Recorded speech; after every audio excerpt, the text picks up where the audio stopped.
For that goal, we'll need more. Now, just how much you need depends on if you're bulking, cutting, or doing a recomp phase, and these ranges apply to both men and women.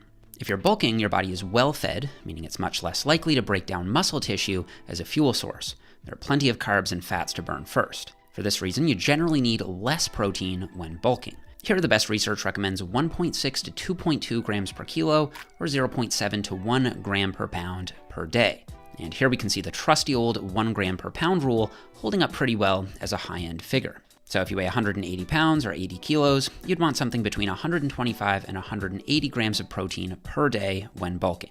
On the other hand, if you're cutting, your body's not only getting fewer calories from food, you also have less body fat and less glycogen as fuel reserves. Therefore, your body is much more likely to break down muscle tissue as a source of calories. To offset this, the best data suggests increasing protein intake while cutting to 1.8 to 2.7 grams per kilo, or 0.8 to 1.2 grams per pound.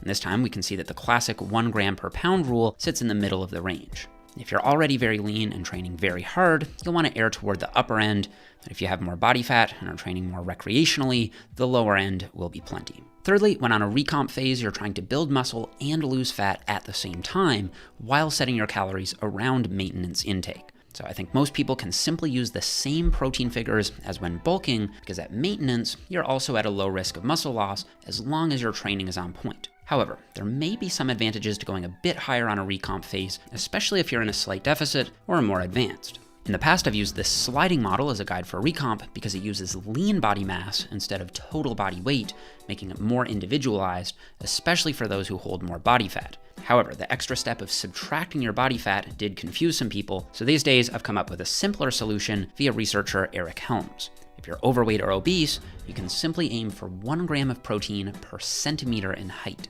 So if you're 6 foot or 183 centimeters tall, you'd want around 183 grams of protein. This works shockingly well, especially if you're at a higher body fat.